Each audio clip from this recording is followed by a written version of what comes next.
All right, good afternoon.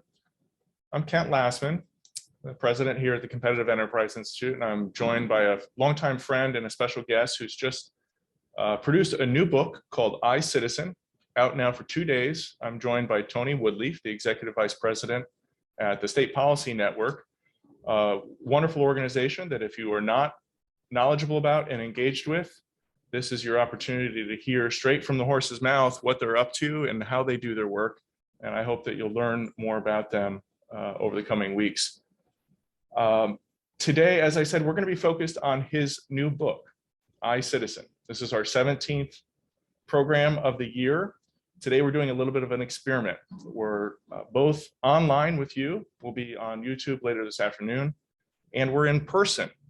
So we have people in the room here with us, and Tony and I are visiting at CEI's offices. Experiments are the name of the game, and you have some discussion of that. But before we get into everything about I, Citizen, and I apologize, I don't have the hardback. I have the pre-publication version, but to give everybody a visual cue so they know what to find on their local bookshelves, tell me about what you do with the State Policy Network and how that fits into your research and your writing and this discussion about what's happening across America. Okay, I'll do it. And thanks for having me on, Kent. And thanks everybody for tuning in, logging on, whatever you call it, whatever the right verbs are. So State Policy Network, I'm executive vice president there. And my job is incredibly unclear. I mostly try to stay out of the way, but take credit for anything good that happens. But the organization is devoted to cultivating state-based networks to influence policy in states, and increasingly to work together to influence national policy, often by pushing back against federal overreach, federal intrusion into what should be state and local affairs. And so that's the tie-in really for the book, is towards the end, you know, I talk a little bit about what we can do to push back against this overreaching federal government. Now, when I first got involved with the State Policy Network, I remember a meeting where your colleague, Tracy Sharp, stood in front of a room and beamed with pride because we had some 200 people involved from a couple dozen states. Yeah. It is the case now. 5 organizations are engaged in what you do, every single state in the nation, right. A whole wide range of policy questions. It's not narrowly focused on just tax or education. Is this all correct? Yeah, that's right. So and what did I leave out? No, well, you know, there's 65 different state-based groups that are, you know, members of SPN. They're independent organizations, but they're within that family. Collectively, they raise over $100 million a year, all focused on policy reforms in the states. Yeah. Since there's 65 of them, you know that some states have more than one, and they have different specializations and different structures. But that all began, you know, with this inspiration many years ago from the founder, Tom Rowe, founder and chief benefactor early on, that you know, you wanted to establish these groups in the states that could influence policy the way groups were working in DC to influence national policy. And our conviction is, over time, thank goodness we did that, because now we believe that all those state groups working in concert can have a substantial impact, not just on their local environments, but on DC as well. And in fact, they're going to be essential to change the game in DC. I want to come back to that point because that's very exciting for me. Yeah. But before we get there, and before I get to what is typically the easiest question in a book forum, which is tell me about your book. Tell me about the spark. It is quite something to sit down and say, I'm going to pour my heart into a project. There's a lot of time, a lot of revisions. Books are not easy to come together. So what lit that fire for you? Well, the honest answer is, one of my colleagues took me by the lapels and said, you need to write something because you got all these opinions and you're always spouting off about them. And, you know, it'd be nice if somebody at SPN would give us a book, and then we could put it in front of people and say, hey, this is what we're about. So I was told to do it by someone who on paper is supposed to report to me, but I'm afraid of her and I do what she says. That's our head of fundraising, Rebecca Painter. So I did it because I was told to, but also the impetus for that was she and I would have these discussions where, she's reading the news, and this began at a terrible time in the country. We're locked down. There's violence in the streets. The right is fracturing, and you've got these kind of monarchists coming out of nowhere calling for a strong national government to restore order among people who used to believe in liberty even. So she would get kind of down in the dumps, and I would go back to my old political science training. What do I know about public opinion? Which is that, Americans are pretty decent and tolerant. And so I would, explain these things to her, like, hey, this is, what you see on the news, what you see on Twitter is not really a reflection of regular America. And so over time, she's like, if you wrote some of this down, it might encourage other people.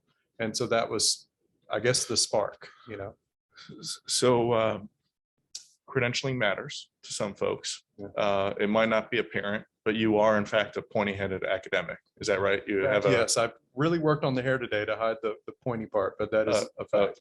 PhD from the University of Michigan. Yeah. The book surveys a great deal of literature across political science, sociology. I won't dare try to say the word, but the science of polling. Yeah. The science of polling. Yeah. What's the main point that you want people to take away when they're done with this book? I mean, clearly the first step is go buy the book.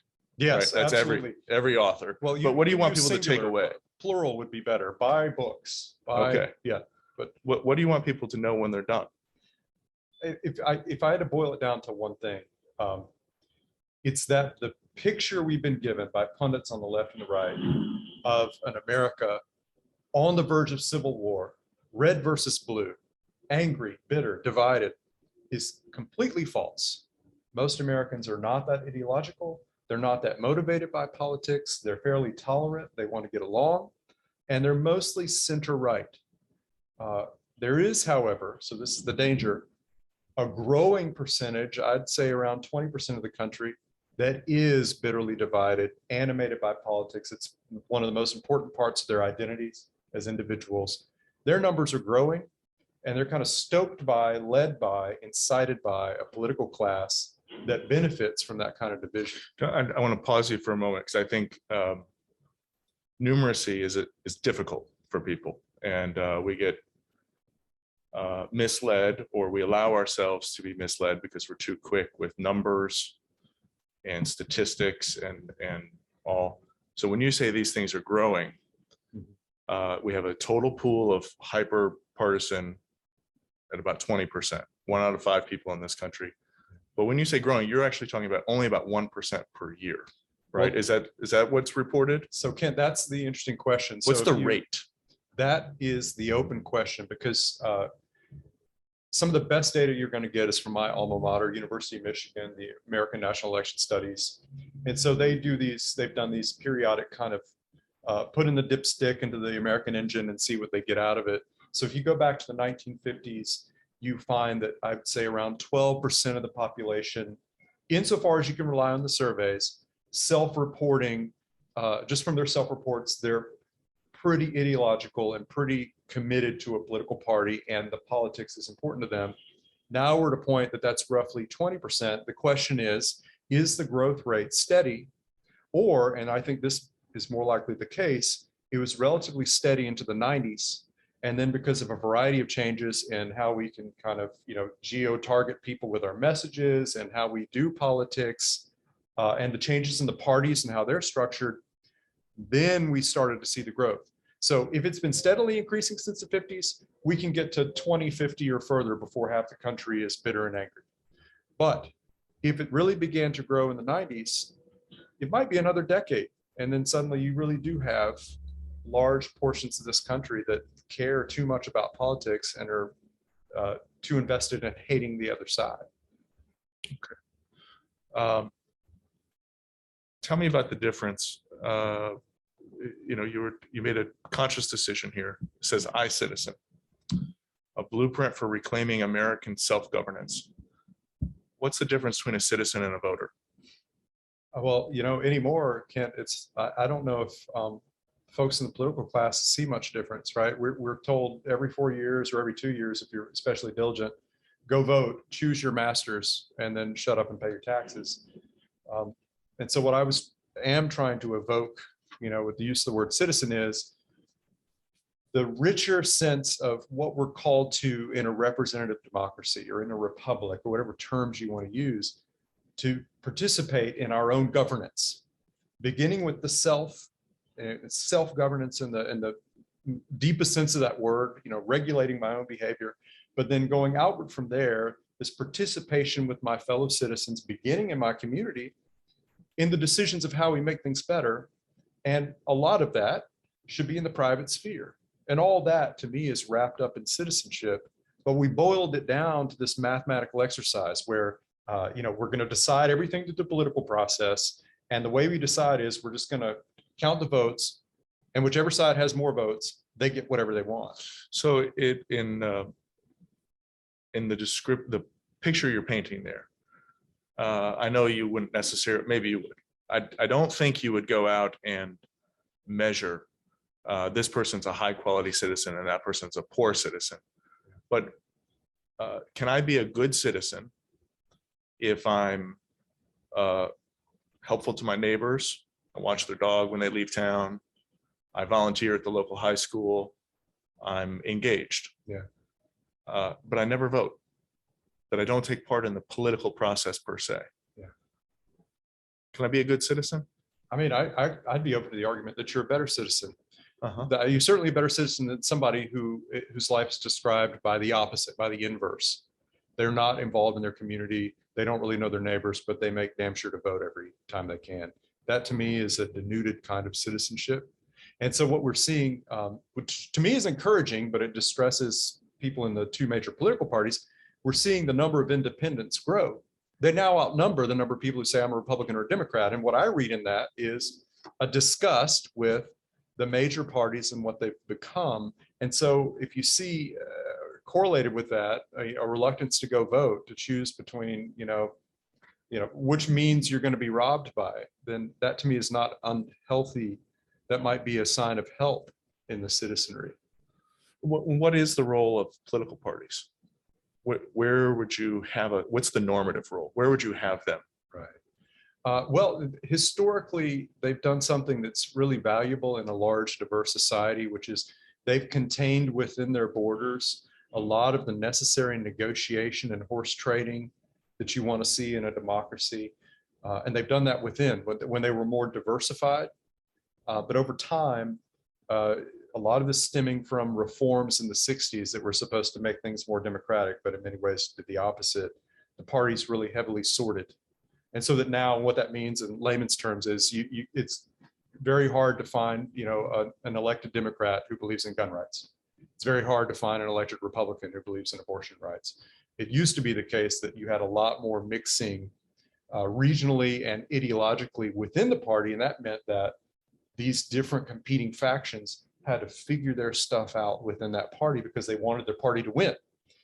So the parties, believe it or not, for a long time had a really ameliorative effect on American politics. But since those reforms, it's gone the other way. They have a very destructive effect on American politics. Now, it seems the root of what you're describing there is perhaps the degree to which we've moved toward zero-sum positions, right? So you don't dwell on, but you do discuss the role and importance of compromise. Yeah. Right. So I know you to be, all of our viewers might not know you to be, but I know you to be a man of pretty clear convictions on a wide array of issues, public and private. That's a kind way of saying I have bullheaded opinions, and I appreciate that. keep going. Say more. Are you calling for everyone to compromise more? And the complaint I hear, I just want to add this little tweak. The complaint I hear from some of my friends is, well, I'm open to that, but it's that other guy on the other side of the table, on the other side of town, who just wants to do away with my ability to live my life the way I want. Right. And honestly, I've heard that from progressives and conservatives, right? They say the same sentence. Yeah. So if you're calling for more compromise, is that the bottleneck to getting to compromise? And are you sure that's what you're calling for as a man of bullheaded opinions? That's a great question. Yeah, I think that there are surveys that show that everybody says they're for compromise, but when you really dig in, what they really mean is I'm ready for you to compromise and come over to my side. And that's a natural human tendency. I believe at the national political level, more compromise would be a sign of health. Francis Lee is a political scientist, has done this great work showing that as the two major parties moved into a place of more or less parity starting in the 80s, just eking out wins over each other, that's when compromise ended, because the parties recognized if we have this bipartisan bill, that means the other side's going to get a little credit. So we'd rather not get a good bill passed and deny them any credit than give them some credit. And so you see that kind of lock-in. But with that said, at the local level, John Courtney Murray talked about how, in a civil society, it means we're locked together in disagreement.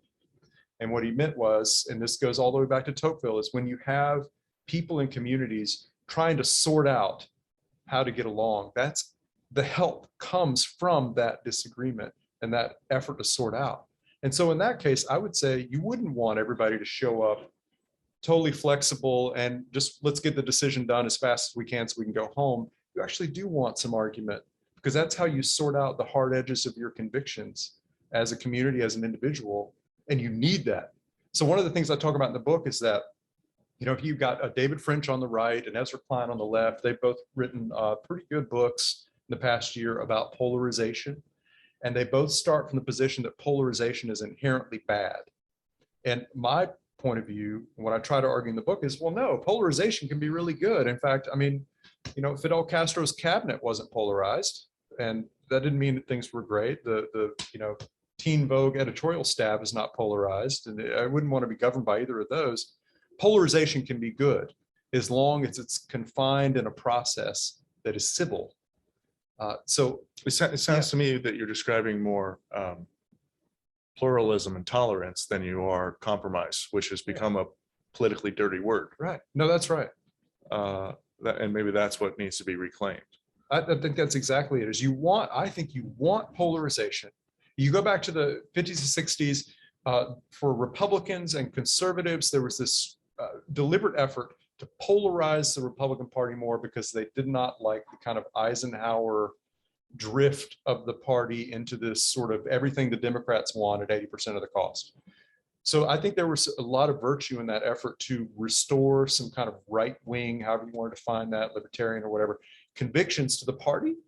But when you destroy the institutions that allow you to make decisions as a polity, that's when you get into trouble. So I like that, the idea of I don't want to dwell too much on this, and I do want to remind and invite our audience about questions. I could do this all day with you. I got a big stack of note cards here. I'm kind of intimidated by the stack of cards, to be honest, so. The print is big. I write large. But if you have questions, you want to talk to Tony about this, you want to get involved in the conversation, send us an email at events@cei.org. Just over to my right here is where the questions will queue up, and I'll get a chance to bring you into the conversation.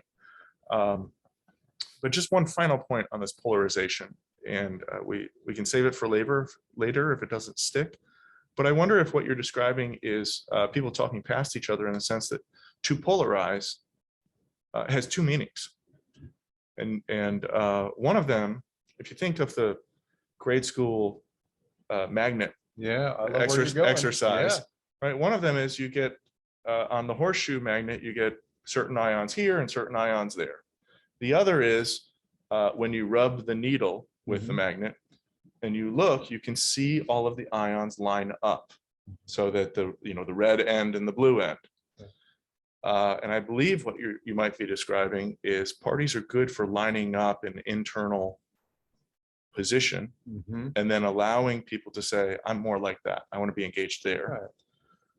Right. Just so long as they don't destroy the mediating institutions to make decisions with people that line up on the other pole. Right. So yeah, I like that. So they're an animating force. They could be an animating force that could be for good. But again, I think we just don't grade science. Fifth grade science. That's all you really need after that point. Then it should be all literature. I don't want to lose the vision of a society, communities making decisions largely outside of the political process. And what we've collapsed this idea of citizenship into a purely political and then purely mathematical, let's vote and see who has the most votes. And there's, the vision for American society was participative, voluntaristic, and as many problems as possible being solved outside the governmental sphere, but still having that kind of conflict of visions as individuals that actually brings you together, as long as you can do it in a kind of civil way with each other. One more question before we get our first audience. I can see if they're asking mean questions too. Participation. Right? One thing I had a little bit of trouble with, it did not disturb me, but I had trouble putting my finger on what is the tone of this book. And alternately, I found the stories that you were telling, different chapters even, you were beseeching, you were nearly begging of people, just grow up and behave. Yeah. You're earnest. There's some righteous anger blended in there. A couple times I thought, whoa, this is like one of my favorite college professors. So what was the tone, and who are you speaking to? What's your audience for this book? So the tone, I guess you're just getting a taste of the many voices in Tony's head. I don't know if it's very healthy or consistent. It was sort of the emotions I was feeling as I was thinking about it or writing about it. In terms of people, you know what?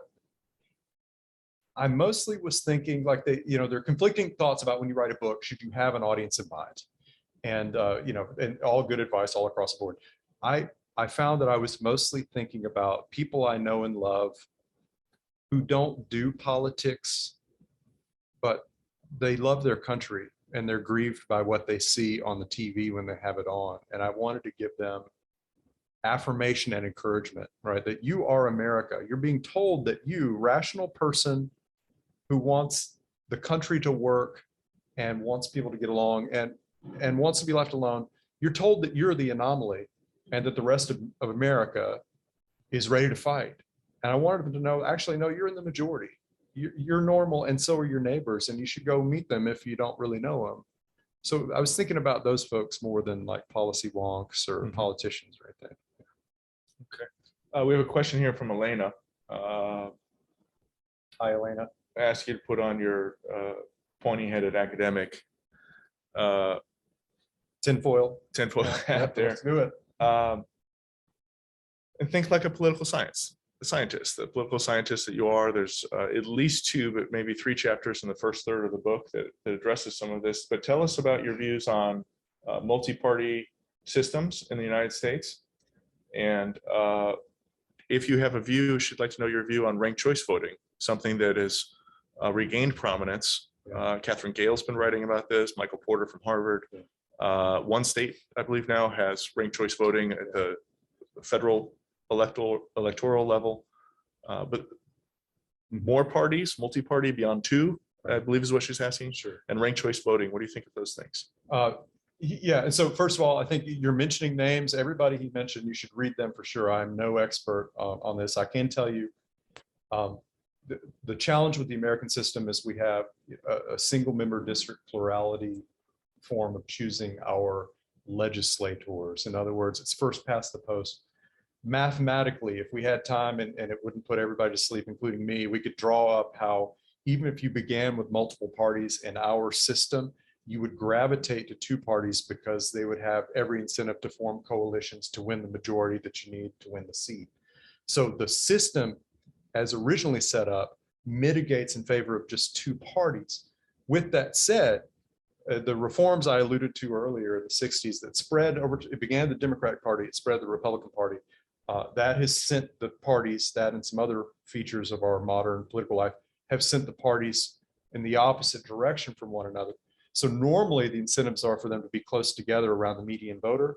They've gone this way, which suggests there is this large swath of America that would be well served by candidates who are normal and who want to kind of give people what they want, which is a center-right mix of policies. With all that said, and you see Americans divorcing their 2 parties. So all that suggests, man, maybe the time now it's ripe for a third party The challenge is the branding, right? So there, you lose a lot of information once you have candidates without a party ID next to them. And so the challenge would be the branding. I don't know if that's insurmountable at the local level in particular, right? You say, in fact, a lot of these school board elections, city council elections we saw in different communities, they don't even have a party label next to their name, or they're both from the same party, like up in, Minneapolis, where you had a bunch of. Where I live, all 7, they're from the same party. Right, yeah. But you still had within that, you had 4 of the 5 incumbents who were bumped off were all defund the police types, and they were bumped off by other progressive Democrats who were like, hell no, we need police. So that suggests you don't necessarily need a third party to accomplish change. Diversity within party is what you're advocating. Exactly, Okay. exactly. I think that you're going to be more reasonable. And then in terms of ranked choice voting, I get the idea, especially if you believe that people are going to hew to a party because they don't want to waste their vote. Once you have ranked choice voting, it would suggest on the surface, you give more opportunity to these kind of moderate centrist candidates within parties to flex their muscles, because you could feel like you're not wasting your vote to vote for them. Yeah. Before we get into the next question is about Congress.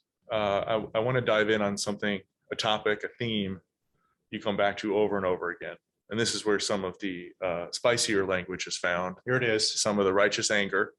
And just tell me, describe in your own words here, what is this professional political class that you keep referring to with so much perhaps justified derision? Yeah. Who are these people? Yeah. So there, you could start with not all, but many elected officials, their staffs, their consultants, their pollsters, their donors, the activists, the bundlers, Their think tanks? the spokespeople. We'll get to them in a second. It depends. Okay. The kind of grifters and hangers on that follow behind, like the vultures behind an army. The people who are, you know what else follows an army? Yeah. The women of camp. Right. Well, we are in DC. So there, I have in mind, especially the kind of DC centered people who in various ways applaud the gradual reduction of democratic choice. Now, I've lived in a state capitol and I've worked in many of them. Everything you just said applies there. Yeah. It looks a little bit different. Right. But is this a DC problem, or is this a human problem? Is this an American government problem? Yes. Because you're talking about Washington. I largely am. Right. In fact, you could read between the lines. Part of what, if you make Tony king for a month, I would undo a lot of the kind of national party reforms that unseated the local party boss. Because I think at the end of the day, even though he was a corrupt SOB, he knew which side of his bread had the butter.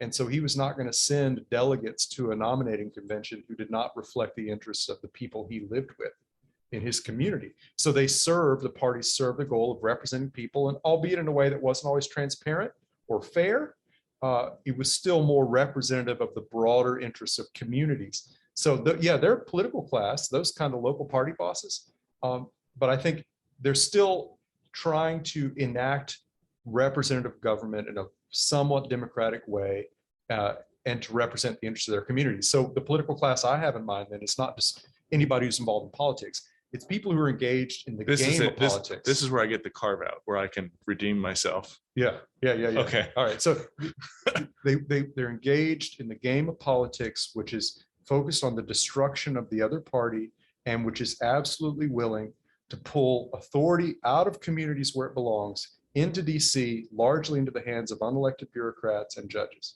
So those people are the people that I reserve most of my ire for, not people who are ideological or who really love politics, because I think that's awesome. I'm that person. It's the people who are destroying representative democracy in America. And you describe it as a con. Yes. What is the big con? The great American con, right, is so I talk about a particular kind of con, the Kansas City Shuffle, and the nature of that con is that you let your mark think that he's figured out how you're conning him. So he's distracted, and then you get him a different way. And so the distraction that I argue in the book, in the first chapter, is the distraction is national politics.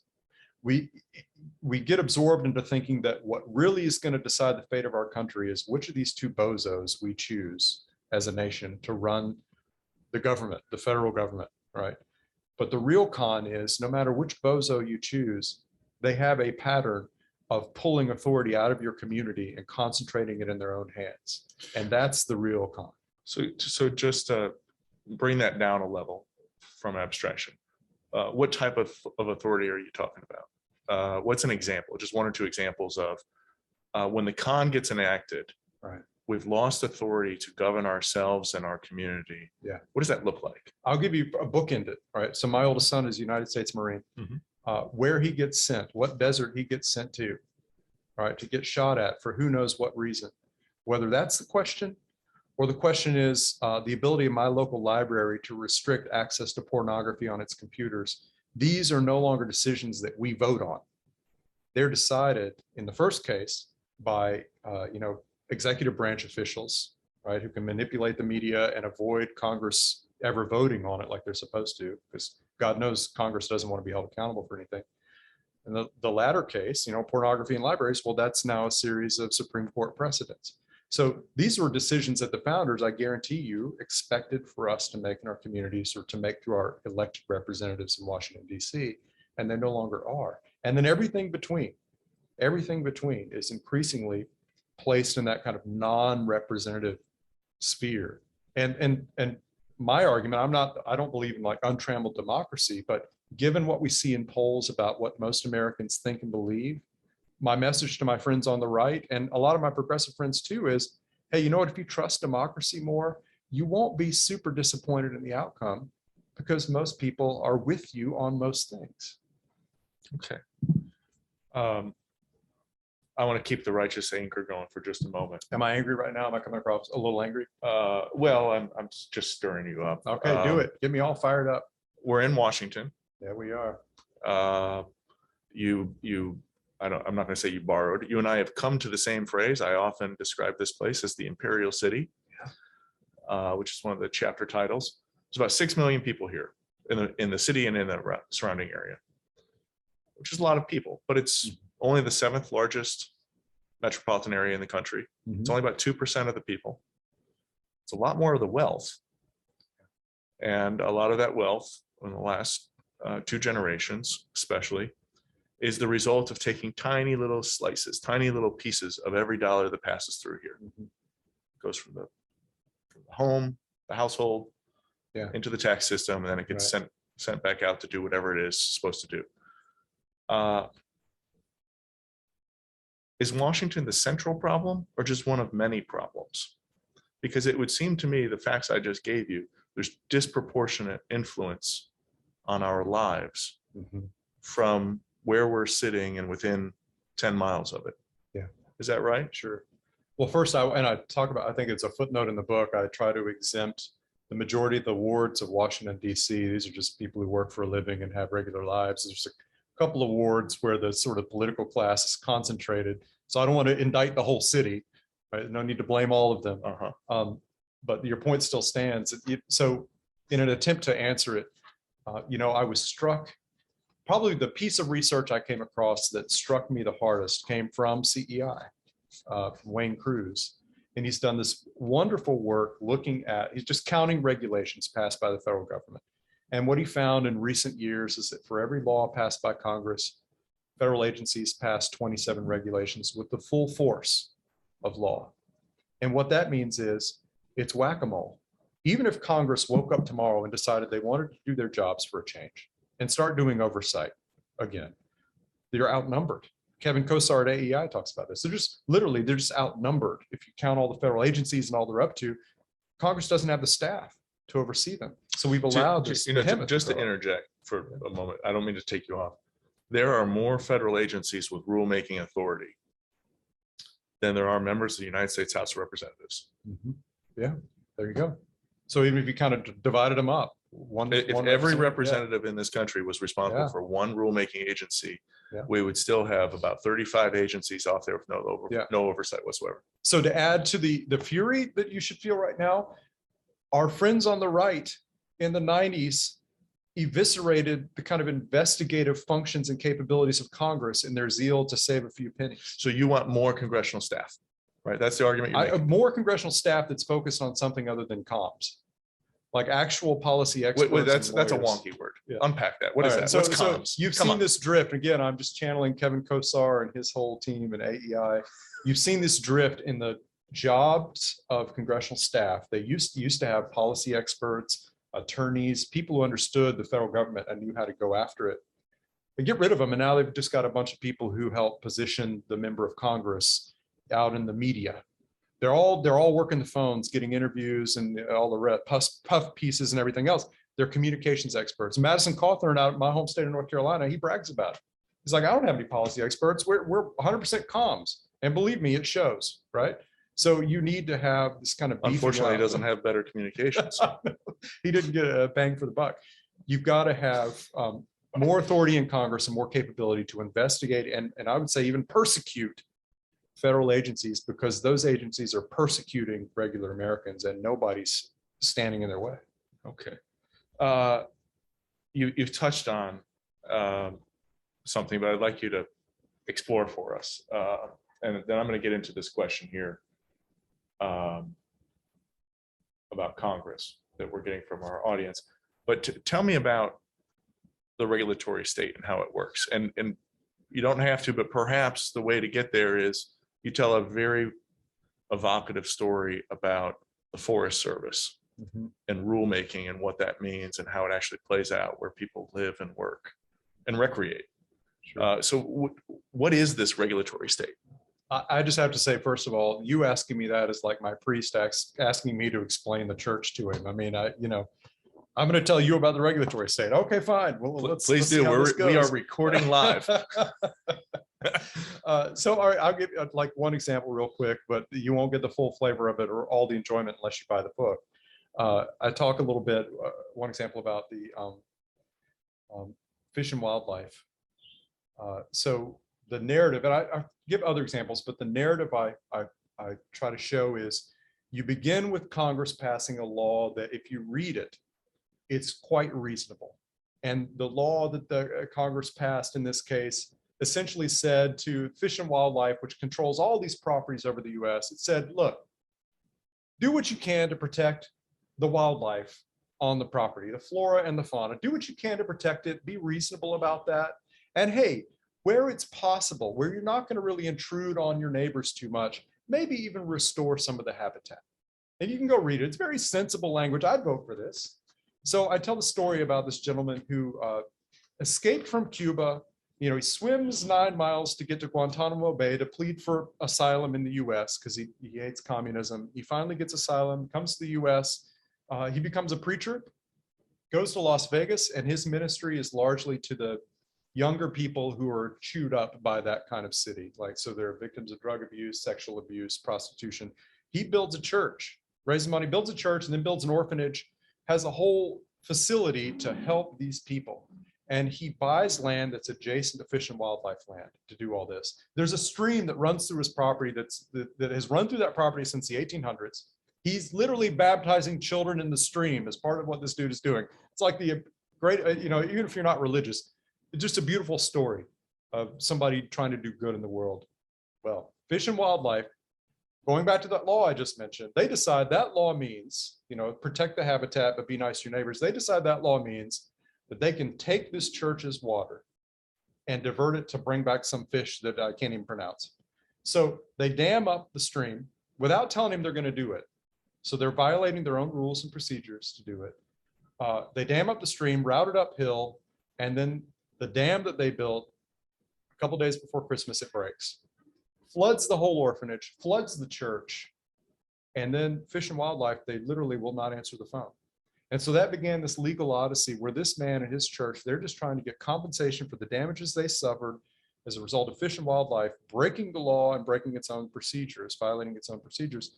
The head of that particular preserve, Fish and Wildlife official, has declared qualified immunity and had it granted, so she's no longer liable. Tell people what that means. Oh, that's the Supreme Court invented this rule that says, if you're a federal or government agent and you harm someone in society, it's very, very, very difficult for that person to seek redress.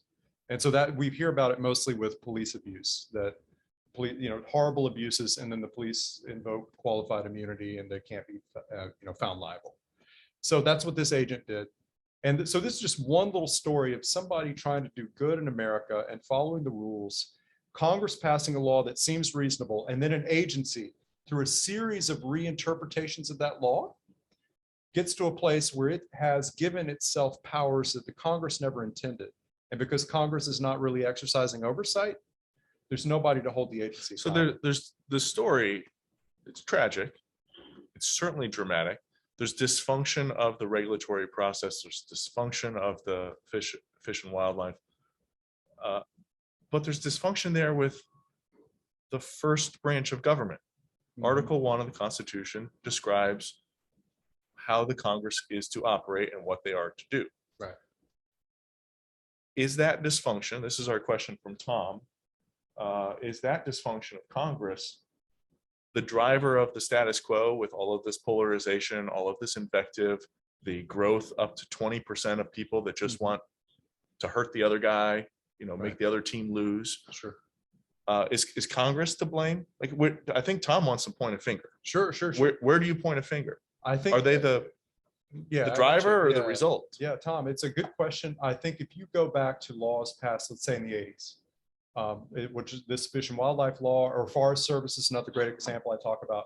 You have laws, if you just go read the bill, the congressional bill that's passed by both chambers becomes law, it's not entirely unreasonable, and it's mostly specific enough, right? Because the knock against Congress is, oh, they pass these vague laws, they just tell an agency, hey, do good stuff, and then whatever the agency wants to do, Congress has blessed it. The laws were specific enough. And so what happens is you have to then go to the federal record, which, fans of CEI know about that.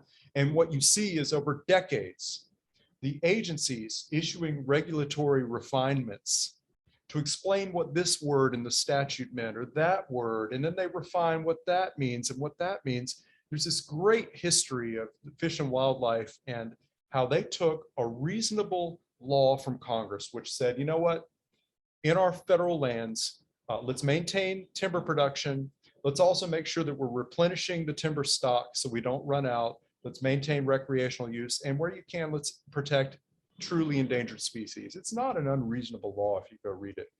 But then if you follow the regulatory record over decades, and believe me, your eyes will bleed, but you should try it, you see that they deliberately altered the meanings of all those words until we get to a place where one federal judge can shut down all the logging in the Pacific Northwest and claim that he's authorized to do so by Congress. And the regulatory record was so muddled that the very same congressman who sat on the committee that crapped out this law throw up their hands and say, well, it sounds like it's the law. What can we do? They're so confused. And of course, they don't have oversight committees to help them figure it out. So I would say now we're at a point, yes, where we can blame Congress, but I would point the finger first and foremost at federal agencies that are deliberately going against the will of the elected representatives of the people. And then a series, my lawyer friends would also throw in a series of Supreme Court decisions, Chevron and so on, which give too much deference to those agencies. I just have to say that those were not jazz hands. Those were scary hands. In studio, it's really scary what I'm doing. Okay. I don't know what you're picking up on the screen, but he's quaking. So one thing I took away, and it's a little bit between the lines in your analysis. I want to check this with you because it might give a cue to the readers as they go through the book, and it fits with a question we have here about have we reached a point of no return?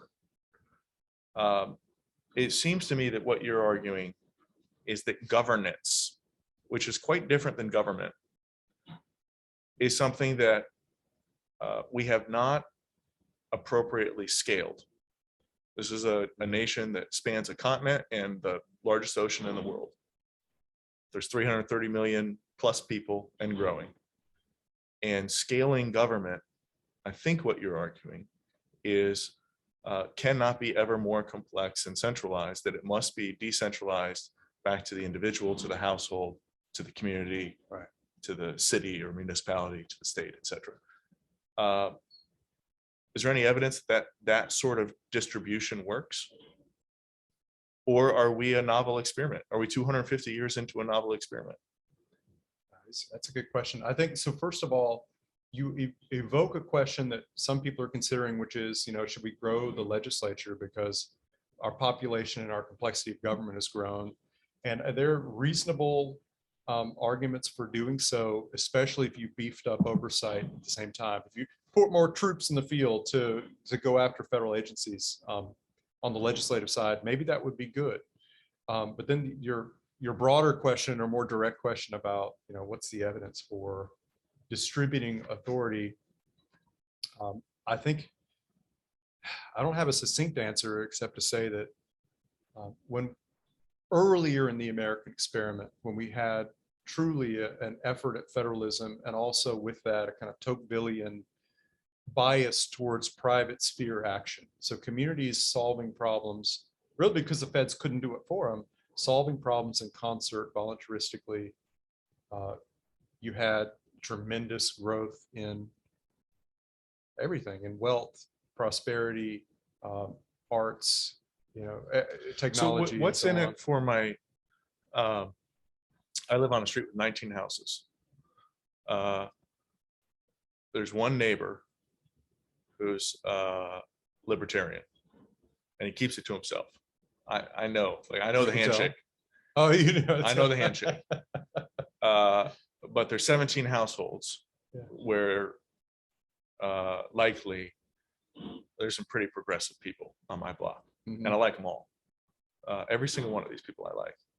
How can you like them if they're progressive? How can you do that? I meet them. Yeah. I walk my dog with them. All right. What's in it for my progressive neighbors to decentralize these things? Because one rule that is the right rule should apply. I mean, I believe in the Civil War amendments. I think equal protection is a great thing. But the progressive notion is built on this idea of one rule. And so what's in it for my neighbors to decentralize? Because they don't live in Western North Carolina like you. They live in the heart of blue country. I think, so at one level, the answer is what's in it for them is they know you, right? So that if the choice is, do I want to put power in a place that right now, maybe I'm getting some of what I want, but that very power could be seized by another, Trump. So it's self-interested for them to share. There is, but also maybe, and I don't know your neighbors or how you interact, but I have a sense of it from knowing you. Maybe part of the sell is, there's something that brings us together as neighbors when we have to sort some of this stuff out ourselves. When we're not just sitting there watching, cable news and shouting at it and thinking ill of the elites in the other party, but we have to get face to face and decide some things about our schools, our libraries and our streets and the law enforcement. Maybe that's good for us. Maybe that brings us together even more. And maybe that would be a nice place to live. I'd like to, we're running short on time, which is to say that time flies when you're talking about really interesting things that matter for America. I like the way you put that. But I'd like to do a couple more things. And the first one is a word association game. Oh boy, let's do it. So tell me the first thing that comes to mind. I got 5 or 6 of these. Don't get me fired, man. Elite. Elite. Good. Washington. Bad. What about George? Reasonably good. Okay. All right. Citizen. I. Community. Good. One more. I'm not C. really... Ready? One more C word. Claudius. Nice. Survivor. Yeah. Is this the inspiration for your title? I knew you were going to go there. The inspiration, in full transparency, what I had in mind is iPencil. And what I thought is, all right, this is going to be a bit of a manual, like to kind of lay out all the things, the important parts of citizenship and how you can't just, make it happen overnight. There's a lot that goes into it.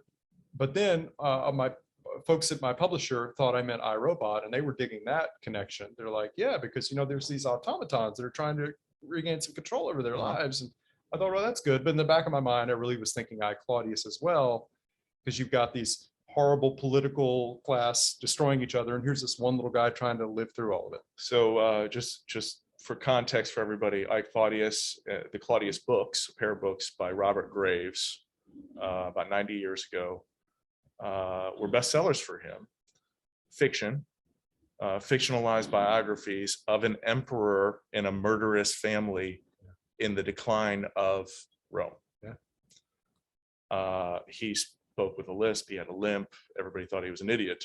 Turned out he knew some things. Is that right? Yeah. And so the people that aren't pretty and polished in Washington, they might know some things too. Is that what I'm? That's how I sell myself. Okay. Okay.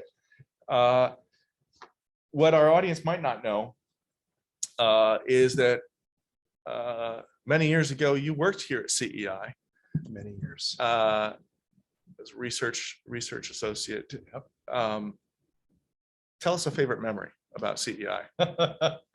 Well, it won't surprise you that the memory has to do with Fred Smith, right? Now, he was good at saving money and spending money wisely. And so it was way back in the day where we were at the third floor of this kind of rickety building, and Fred did not want to pay for garbage service. And so once a week, we research associates were sent with all the bags of garbage down the creaky back stairs, right? And up an alley. And as we got to the end of the alley, we had to start sneaking because our objective was to throw all of our garbage into the Heritage Foundation's dumpster without them catching us. And so I remember doing this, and I was on staff with Alex Tabarrok. I hope he doesn't mind I'm sharing this. And then a fella, I can't remember his name, who was a law student at Harvard, and we're wearing our suits, and it's DC in the middle of the summer, and we're carrying these dripping bags of garbage.